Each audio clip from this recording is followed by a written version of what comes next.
Today I'm going to be working on this sideboard. I'm starting off by stripping off that old glossy orange finish because I'm going to be doing a beautiful dark walnut stain with a nice satin finish. So the orange look has got to go. If you've never used a heat gun before, I strongly suggest that you try one for stripping off the old finish. So far, it's my favorite method. Is that it doesn't create a big sticky mess like most of the chemical products do, and it takes about the same amount of time. You just have to do it all at once instead of waiting in between applications of a product. I'm using my metal scraper, and of course I'm also wearing my respirator. If you're just starting out, make sure you get a pair of heat resistance gloves and wear those at all times when using the heat gun. Here's a nice close-up of exactly what you need to do. I just burn off a little bit of the old stain and then I scrape it away with my metal scraper. It's actually really fun and very satisfying. Next up is painting the base. Before I started painting, I gave the piece a light sanding with a 220 grit sandpaper, just by hand. Make sure you don't skip this step because it helps the paint adhere much better. The paint I'm using is called Midnight Navy and it's by Fusion Mineral. I also add a few drops of the Fusion Extender. This lengthens the drying time and helps smooth out any lap lines. I'm just painting on a nice even layer for the first coat. Don't be alarmed after you paint on the first coat if it looks a little streaky and not quite what you envisioned. The first coat always looks worse. So once you get the second coat on, it'll appear a lot more uniform and look much more like you were imagining. Now I'm just doing the rest of the piece, these beautiful legs, and trying to make sure that I smooth out any lap lines. Using my zebra brush helps with that.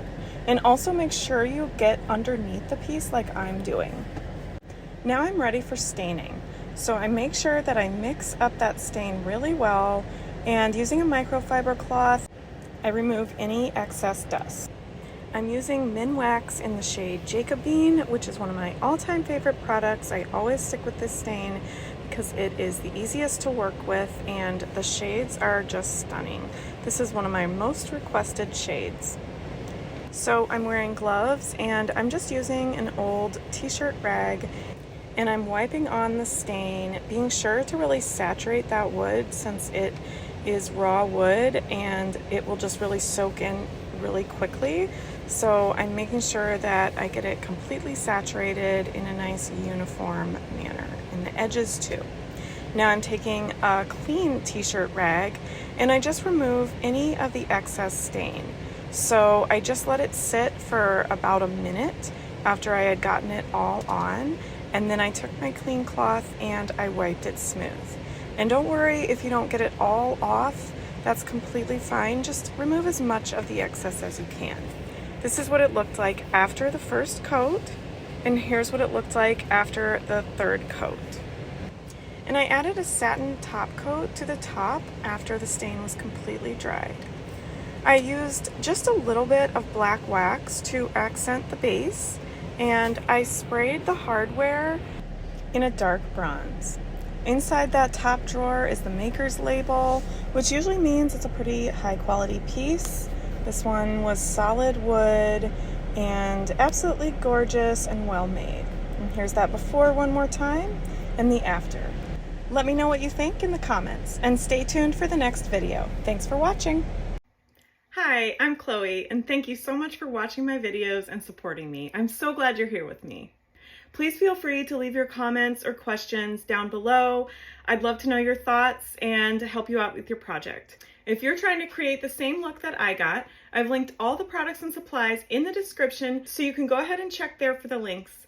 Or if you're ready to take the next step and start learning how to refinish furniture on your own, I created a furniture flipping class for beginners where I'll walk you through the process of refinishing a simple piece, and I have a list of supplies of everything that you need and everything you don't, and lots of tips and tricks that I've learned on the way that will set you up for a successful first flip.